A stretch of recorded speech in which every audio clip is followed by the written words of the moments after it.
بسم اللہ الرحمن الرحیم۔ آخرت میں منکرین تمنا کریں گے کہ وہ دنیا میں پیدا ہی نہ ہوتے یا مر کر مٹی میں مل گئے ہوتے اور دوبارہ زندہ ہونے کی نوبت نہ آتی۔ فہرست موضوعات تفہیم القرآن، جلد ششم، عنوان آخرت، صفحہ 232 233، سورہ نبا، آیت 40۔ انا انذرناکم عذابا قریبا یوم ینظر المرء ما قدمت یداہ وَيَقُولُ الْكَافِرُ يَا لَيْتَنِي كُنْتُ تُرَابًا۔ ہم نے تم لوگوں کو اس عذاب سے ڈرا دیا ہے جو قریب آ لگا ہے، جس روز آدمی وہ سب کچھ دیکھ لے گا جو اس کے ہاتھوں نے آگے بھیجا ہے، اور کافر پکار اٹھے گا کہ کاش میں خاک ہوتا۔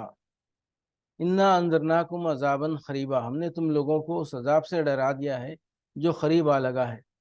بظاہر ایک آدمی یہ خیال کر سکتا ہے کہ جن لوگوں کو خطاب کر کے بات کہی گئی تھی ان کو مرے ہوئے اب 1400 سال گزر چکے ہیں، اور اب بھی یہ نہیں کہا جا سکتا کہ قیامت آئندہ کتنے سو یا کتنے ہزار یا کتنے لاکھ برس بعد آئے گی۔ پھر یہ بات کس معنی میں کہی گئی ہے کہ جس عذاب سے ڈرایا گیا ہے وہ قریب آ لگا ہے، اور سورہ کے آغاز میں یہ کیسے کہا گیا ہے کہ عنقریب انہیں معلوم ہو جائے گا؟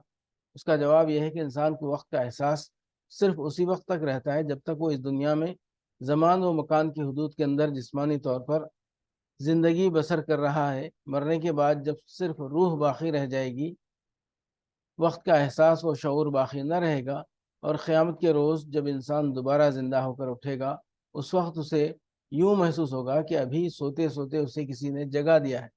اس کو یہ احساس بالکل نہیں ہوگا کہ وہ ہزارہا سال بعد دوبارہ زندہ ہوا ہے۔